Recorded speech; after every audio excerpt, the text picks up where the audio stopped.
Namaste students. Today we are going to start a new chapter. The name of the chapter is Electoral Politics.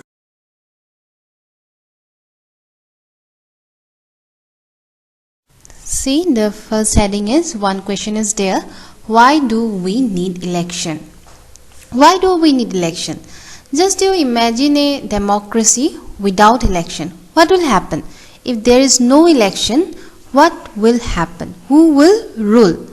See, here, a rule of the people is possible without any election if all the people can sit together every day and take all the decision. But this is not possible in any large community like India. Suppose you just take the example in our country. If there is no election, then what will happen? What happen? All the people, they have to sit together every day and they take all the decision. But is this possible? But it is not possible, because people don't have time and all the people don't have the proper knowledge about how to rule the country. Therefore, we need election. Next, see, what is election? We are saying about election. What is election? Election is a mechanism by which people can choose their representatives at regular intervals and change them if they wish to do so. We know that when we are 18 years old or above, then we can cast our vote. We can choose or we can elect our representatives through what? Through election. So this is election. Simply you can say it's a mechanism through which people can choose their representatives at regular intervals. That means after every 5 years we can elect them, and if they are not able to satisfy our demands, our needs, then we can change them in the next election. Next, see, in an election, voter can choose who will make laws for them. In election, voters means who? We people. We, the common people, can choose who will make laws for them. Next, see, they can choose who will form the government and take major decision. That means we, all the voters, can choose who will form the government and take major decision. They can choose the party. We know that we have multi-political party, so we can choose the party which policy will guide the government and law making. See, again one question is here. What makes an election democratic? Okay.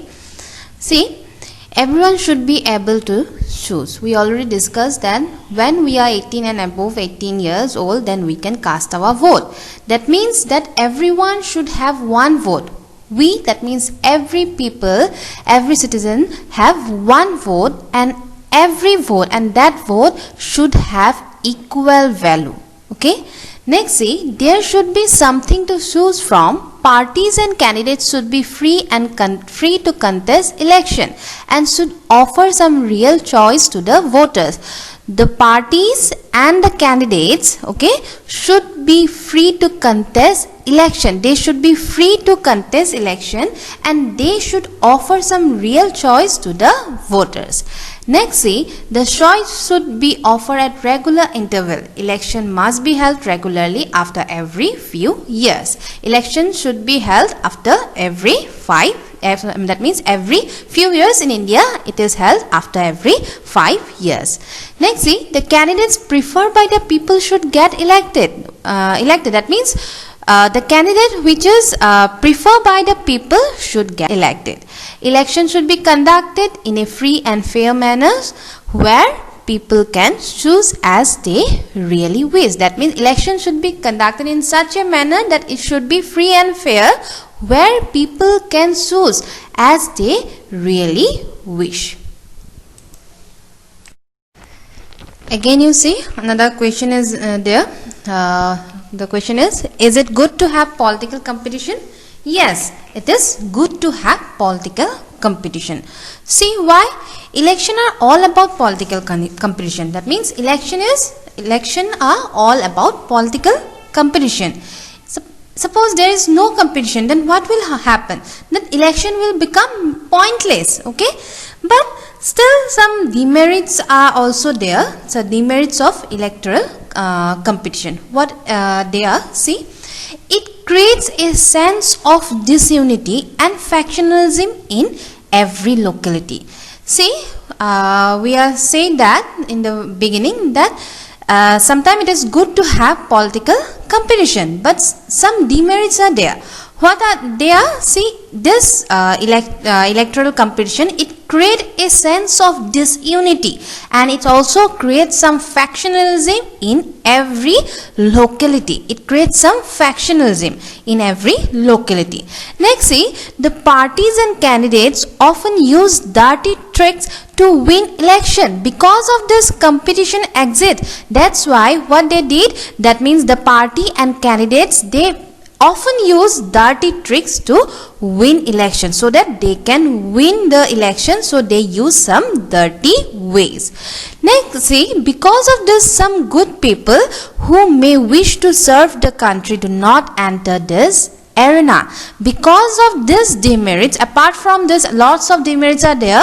Because of this, what happens, some good people who are more suitable for the politics, they never wish to serve the country, and that because of this, because of this, what happened? This good people who may wish to serve the country, they do not enter this political field. They don't like to like the idea of being dragged into unhealthy competition. Because of this the dirty politics, these good people, those who want to serve the country, they don't like the idea of being dragged into unhealthy competition. Again, you see another question is there. What is our system of election? We are saying about election. Then what is our system of election? See, first heading is general election. Next one is by-election. Okay. First we will discuss about the general election. See, in India, Lok Sabha, that means lower house, and the Vidhan Sabha, that means the state legislative assembly. Election are held regularly after every 5 years. Okay, after every 5 years, election are held in Lok Sabha and in the state legislative assembly, or you can say Vidhan Sabha. After that, see, after 5 years, the term of all the elected representatives comes to an end. After 5 years, what happened? This elected representatives, their term comes to an end. Then what happened? Election are held in all the constituency at the same time, either on the same day or within a few days. Okay. After when their term is over, then again when the election are held in all the constituency at the same time, either on the same day and within a few days. Again, I am repeat, election are held in all the constituency. Okay, in all the area at the same time, either on the same day or within a few days. This is called what? This is called general election. Okay, clear? Next one is by-election. What is by-election? Sometimes election is held only for one constituency to fill the vacancy caused by death or resignation of a member. This is called a by-election. First one we discuss about the general election. That general election means when the election are held in all the constituency at the same time. But see, in the by-election, what happened? When the election is held only for the one constituency. Okay, again I am repeat, the main point is the election is held only for one constituency to fill the vacancy. Okay, because by death or by a cause, the reason is because of someone is dead or the resignation of a member. This is called what? By-election. Next, see, here we will discuss about reserved constituency. I think all of you have heard this word, reserved constituency. What it is? See, the makers of our constitution thought of a special system of reserved constituency for the weaker section. Okay, who are the weaker section? Those who are the scheduled caste, scheduled tribe, in short you can say OBC. These are the weaker section. Okay, so our constitution, when constitution was made, that time the makers of our constitution thought of a special system of reserved constituency for this special people. That means the weaker section. Some constituency are reserved for the people who belong to the scheduled caste and a scheduled tribe. Okay, in a ST reserved constituency, only someone who belong to the scheduled caste can stand for election. Suppose in one constituency some reservation is for only for the ST, then what happen? Only those people who belongs to the ST, they can this particular schedule, they can caste can stand for, they can stand for the election. Okay, next see, this system of reservation was extended later to other weaker section at the district and the local level. Later on what happened? This system was extended to other weaker section at the district level and the local level. In many states it sits in rural and the urban. Rural means the panchayat and urban means the municipality and the corporation local bodies are now reserved for other backward classes. That means OBC as well. Apart from this, what happened? 1/3 of the seats are reserved in rural and urban local bodies for women candidates. Okay, 1/3 of the, very important point, 1/3 of the seats are reserved in rural and urban local bodies. For whom? For the women candidates. Here we will discuss about the voters list. See, once the constituency are decided, the next step is what? To decide who can and who cannot vote.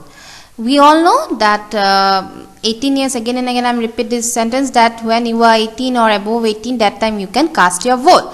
See, in a democratic election, the list of those who are eligible to vote is prepared much before the election. In a democratic election, what happened? You just take the example of India. What happened? The list of those who are eligible to vote is prepared much before the election, and this list is given to everyone. Then see, this list is officially called what? Electoral roll, and commonly we know that this one is voters list. That means in the voters list, those person who are eligible to cast their vote, their names are there. And after the preparation of this list is given to everyone. Okay, this list is known as, officially it is known as electoral roll, and commonly it is known as voters list. Okay, next see, it is the responsibility of the government to get the names of all the eligible voters to put on the voters list. And it is the responsibility of whom? It is the responsibility of the government to get the names of all the eligible voter put on the voter list. As new person attain voting age, names are added to the voter list. Names of those who move out of a place or those who are dead are deleted. It is the responsibility of the government to update this list. Suppose some person who have moved out of a place or those who are some people are dead, then their name should be deleted. That is the responsibility of the government. A complete revision of the list takes place every 5 years. This revision is done every 5 years. This is done to ensure that it's remain up to date. So it is very necessary to do this, to do these things. Okay. Next one is, in last point, see, in the last few years, in new system of election photo identity card, shortly EPIC, has been introduced. Okay, the voters are required to carry this card when they go to cast their vote. Okay, here you can see first heading is nomination of candidates. That means how do we nominate a candidate? Okay, anyone who can be a voter can also become a candidate. Just think that we all are 18 years. Okay, just think we all are 18 or above 18.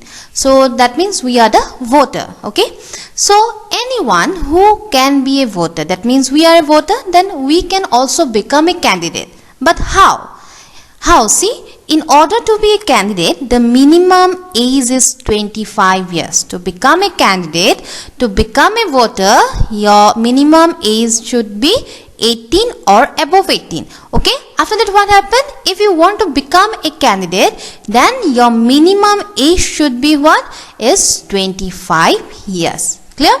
Next, see, every person who wish to contest an election has to fill a nomination form and give some money as security deposit.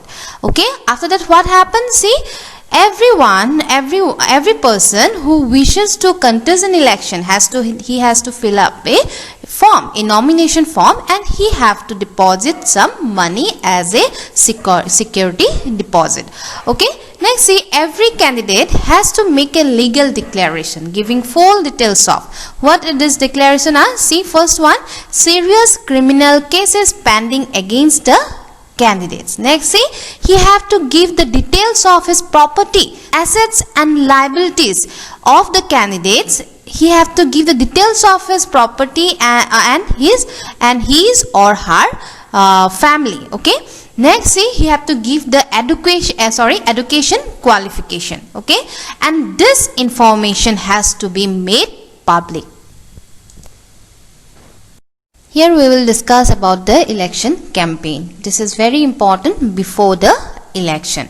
See, it is necessary to have a free and open discussion about who is better representatives, which party will make a better government, and what is a good policy. Okay, so in a democracy, in a democratic country, it is very important to have a free and an open discussion about who is better representatives, which political party will make a better government, and what is a good policy. Okay, next one is, see, in our country, campaigns take place for a 2-week period between the announcement of the final list of the candidates and the date of polling. See, in our country, what happened? Campaigns take place for for a period of 2-week period. Okay, between the announcement of the final list of the candidates and the date of polling. Okay, next, see, during this period the candidates contact their voters. During this time, what they did, that means candidates, they contact their voters. Political leader address election meetings, and political party mobilize their supporter. During time before the election, campaign is very important so that this candidate can contact with their voters. Here, see, Independent Election Commission. See, we was talking about the election campaign. Now see about the Election Commission. See, in our country, elections are conducted by an independent and very powerful election commission.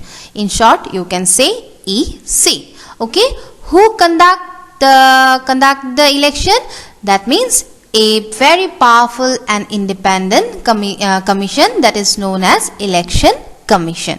Okay, this is very independent and very powerful. See, the Chief Election Commissioner is appointed by the President of India. Okay, Election Commission, they have one Chief Election Commissioner. Okay, and he is appointed by the President of India. Okay, next, see, but once appointed, she is not answerable to the president or the government. We know the head of the state is who? The President of India is the head of the state. He appoint whom? The Chief Election Commissioner. But once he is appointed by the President of India, after that what happened? He or she is not answerable to the President or the government. He or she means what? The Chief Election Commissioner is not answerable to the President or the government of India. Even if the ruling party or the government doesn't like what the commission does, it is virtually impossible for it to remove CEC, that means Chief Election Commission. Even what happened? Even if the ruling political party, now who is the ruling political party? BJP is the ruling political party, and if they don't like, I'm just giving an example, if they don't like the Chief Election Commissioner, then it is impossible. After that also it is impossible to remove the Chief Election Commissioner. Okay, next, see, election that means election commission, that means EC, takes decision on every aspect of conduct and control the election from the announcement of election to the declaration of the result. That means the election commission, it takes all the decision regarding the election. Okay, it implements the code of conduct and punish any candidate or party that violates it. It even that means it implements the code of conduct and also punish any candidate or party if they violate some rules. See here, the first heading is popular participation. That means what? The people participation. Okay, people participation in election is usually measured by how? By voter turnout figures. Okay, you got the one term is what? Term is turnout. What is turnout? Turnout means it indicates the percentage of eligible voters. Okay, again I am repeating, it means the percentage of eligible voters who actually cast their vote. Okay, next we see in India, the poor, those who are the illiterate and those who are the underprivileged people vote in larger proportion as compared to the rich privileged section. In India, what happened? If you compare both the literate and illiterate people, then you can see the poor and illiterate and underprivileged people vote in larger proportion as compared to the rich privileged section. Here you can see the first heading is challenges of Indian election. Okay, we are discussing about election now. The last one is challenges of Indian election. What are the challenges? Candidates and party with lot of money may not be sure of their victory. Okay, those who are the very rich, and you can see the rich and those who have the lots of money, they may not be sure. Okay, may not be sure of their victory, but they do enjoy a big and unfair advantage over the smaller party and independents. But they see, they may not be sure of their victory, but they enjoy a big and unfair advantage over whom? Over the smaller parties and independents. Okay. Next is some family trend to dominate political party. Tickets, political parties, tickets are distributed to relatives from this families. Some trend is there, some families trend is there. They always dominate the political parties. Next, see, smaller parties and independent candidates suffer a huge disadvantage compared to bigger parties. This happens in India. You just take the example you just take India as an example, that smaller party and independent candidates suffer a huge disadvantage if you compare them with bigger parties. These are the challenges, and these challenges exist not just in India but also in many established democracy. This much for today. Thank you.